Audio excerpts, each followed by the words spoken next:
Good morning, everyone. As we have started our third lesson of geography, that is our changing Earth, and we read about different agents which are responsible for the changes in the Earth. These are either above the Earth crust or inside the Earth crust. हमने बहुत सारी ऐसी चीजें देखी थी कि जिनके द्वारा हमारी अर्थ में बदलाव होता है, जिसमें कि हमारे पास कुछ फोर्सेज ऐसी हैं जो कि अर्थ क्रस्ट के नीचे काम करती है, जिनको हमने हाइड्रोजेनिक बोला। दूसरा एक्सोजेनिक, जो कि अर्थ क्रस्ट के ऊपर काम करती है, जो बदलाव लेके आती है।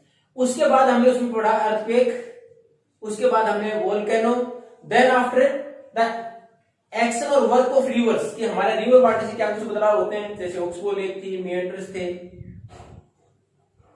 उसके साथ साथ हमने फिर पढ़ा एक्शन और वर्क ऑफ वेव्स, लहरों से, समुद्र की लहरों से, तो उसमें सी क्लिफ पढ़ा, सी केव्स पढ़ा, स्टैक्स पढ़ा। अब उसमें एक जो क्वेश्चन रेज किया गया था, there was a message yesterday, एक मैसेज आया हुआ था रिगार्डिंग सी क्लिफ।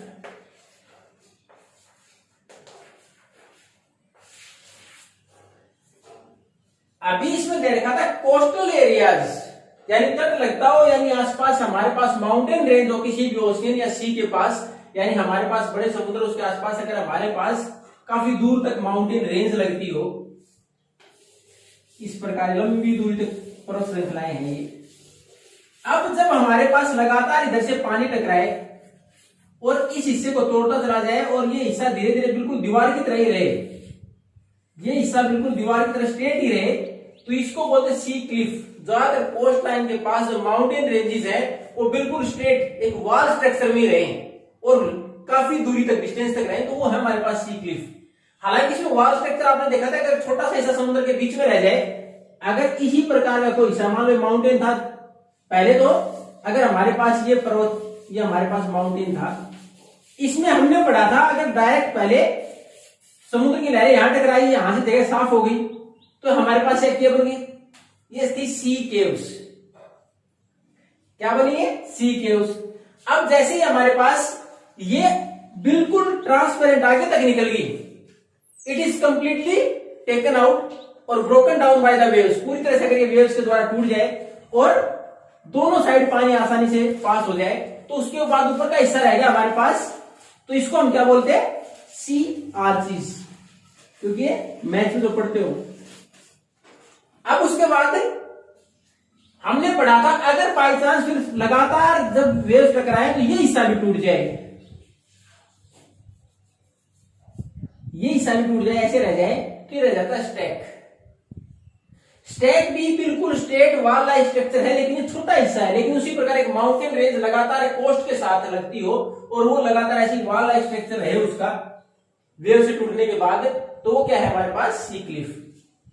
अब हमने नेक्स्ट मूवमेंट पढ़ा था द वर्क ऑफ आइस, उसमें हमने ग्लेशियर्स के द्वारा when the breaking down of rocks through glaciers, और उसके बाद ग्लेशियर लेक पढ़ी, उससे जो लेक्स बनेगी, ग्लेशियर नीचे आने के बाद मेल्ट होंगे, वैलीज वाला हिस्सा, उसमें जो पानी वहां इकट्ठा हो जाएगा ग्लेशियर लेक हो जाएगी। Whatever material carried by those glaciers during their way from the high mountains to the lower valleys, जब वो नीचे मूव करते हुए स्लिप डाउन ऊपर से नीचे आए, अपने साथ कंकर, पत्थर, मिट्टी जो भी लेके आओ, किनारों पर जमा हो जाएगा, क्या हो जाएगा? वो ग्लेशियर मोरेन पढ़ा था। और आज हमारे पास जो लास्ट टॉपिक है इस लेसन का, वो क्या है? एक्शन और वर्क ऑफ विंड, हवा का जो काम है, हवा किस प्रकार स्ट्रक्चर अलग बनाती है। तो आज हमारे पास कौन सा? Work of wind.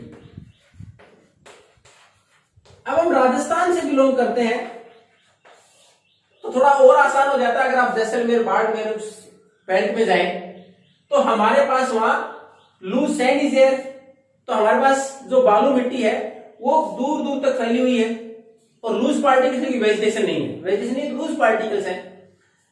अब उसमें हवा का काम और आसान हो जाता है, जैसी हवा चलती है उसके साथ वो मिट्टी उड़ती है, आगे मूव करती है।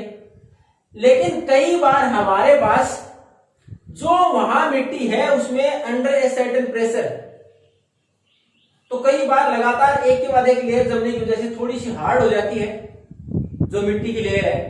अब जब हवा चलती है तो कई बार ये जो हमारे पास इस प्रकार मिट्टी जमा थी, ये मिट्टी का टीला सा था। अब हवा ने क्या किया, जब हवा चली तो इसके इस हिस्से को हवा ने धीरे धीरे यहां से मिट्टी उड़ा दी, यहां से मिट्टी उड़ा दी, इस प्रकार मिट्टी उड़ा दी। और ये हिस्से का है, नीचे का हिस्सा है, ये थोड़ा सा नैरो संकीर्ण रह गया, और ऊपर का हिस्सा है थोड़ा सा इस प्रकार ज्यादा रह गया। तो ये किस प्रकार की शेप बन गई, मशरूम। तो इनको बोलते हैं मशरूम रॉक्स। तो वहां कई बार जो हमारे पास सेडिमेंट्री रॉक्स बनी, इस प्रकार सेडिमेंट से कौन सी बनती है, सेडिमेंट्री रॉक्स ही बनती हैं। और जब हवा तेज चले और ऊपर का हिस्सा है जिटीज रह जाए थोड़ा सा, और नीचे के हिस्से को काट दे, नीचे का हिस्सा थोड़ा सा narrower than the upper one, और ऊपर की शेप बिल्कुल ऐसी रह जाए और नीचे का हिस्सा इस प्रकार का हो जाए, तो क्या हो गया, मशरूम रॉक्स। तो ये बनती है ज्यादातर हमारे जो डेजर्ट एरिया उसमें। दूसरा हमारे पास अगर देखें तो हवा तेज चली, अपने साथ मिट्टी भागे गई, जैसे ही उसकी फोर्स कम हुई तो डिपोजिट कर देगी उस मिट्टी को, कहीं ना कहीं जमा कर देगी, तो धीरे धीरे मिट्टी का ढेर लग जाएगा। उसको क्या बोलेंगे, सैंड ड्यून्स। इस प्रकार मिट्टी का ढेर लग जाए एक जगह जमा होने के बाद, तो क्या हो गया, सैंड ड्यून्स। दूसरा स्ट्रक्चर, पहला मशरूम रॉक, दूसरा सैंड ड्यून्स। अब एक और है तीसरा। अब उसी प्रकार तेज हवाएं दूर दूर तक मिट्टी को भाग के ले जाए, कई किलोमीटर तक भाग के ले जाए, और उसके बाद एक जगह काफी दूर में जमा करते हैं। यानी ये तो सैंड ड्यून्स है, यहां बन गया, दूसरा यहां बन गया, तीसरा यहां बन गया। लेकिन उसी प्रकार अगर इसी प्रकार मिट्टी को दूर दूर भाग के ले जाए और दूर दूर तक एक रेगिस्तान सा बन जाए, काफी दूर तक वो इस प्रकार मिट्टी जमा हो जाए, वो क्या कहलाएंगे, लोएस। ये मशरूम रॉक।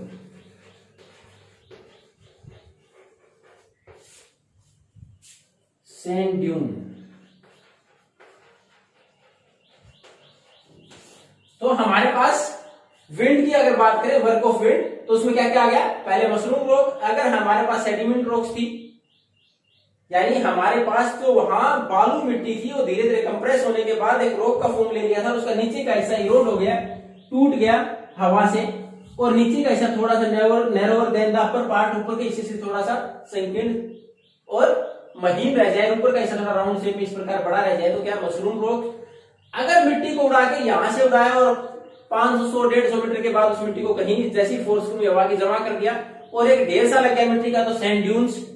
अगर उसी मिट्टी को दूर दूर तक भाग के ले जाए, उड़ा के ले जाए हवा, और उसके बाद एक ही जगह पर काफी दूरी तक जमा कर दे उसको, तो उसको बोलते हैं लोएस्ट। और इस प्रकार की लोएस्ट की अगर बात करें, चाइना में नॉर्दर्न खासकर हिस्सा है जो चाइना का, उसमें इस प्रकार के बहुत सारी जगह पाई जाती हैं। तो हमने चेंजिंग अर्थ में डिफरेंट फोर्सेस पढ़ी, उसके बाद हमने डिफरेंट वर्क ऑफ इरोजन और उसमें एक्सटर्नल फोर्सेस पढ़ी। एक्सटर्नल फोर्सेस में work of water, river water, then after work of waves, then after work of ice, and the last one work of wind. ये सारी चीजें हमारे किस प्रकार अर्थ स्ट्रक्चर को चेंज करती हैं, ये सारी हमने पढ़े। और एंडोजेनिक की बात करें तो हमने वोल्केनो और उसके साथ साथ अर्थक्वेक वगैरह पढ़े थे। If you have any doubt, अगर आपको फिर भी कोई डाउट है इसमें किसी भी टॉपिक में, जैसे मैंने बताया आपने पूछा था क्लिफ, किसी ने पूछा था मेरे से कि मेरे को समझ में नहीं आया, मैंने वापस एक्सप्लेन कर दिया।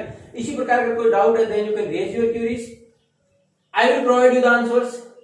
एंड फॉर द एक्सरसाइज, तो इसके एक्सरसाइज उसके आंसर्स आपको पीडीएफ फॉर्मेट में प्रोवाइड कर दिए जाएंगे। Till that time, thank you and have a nice day.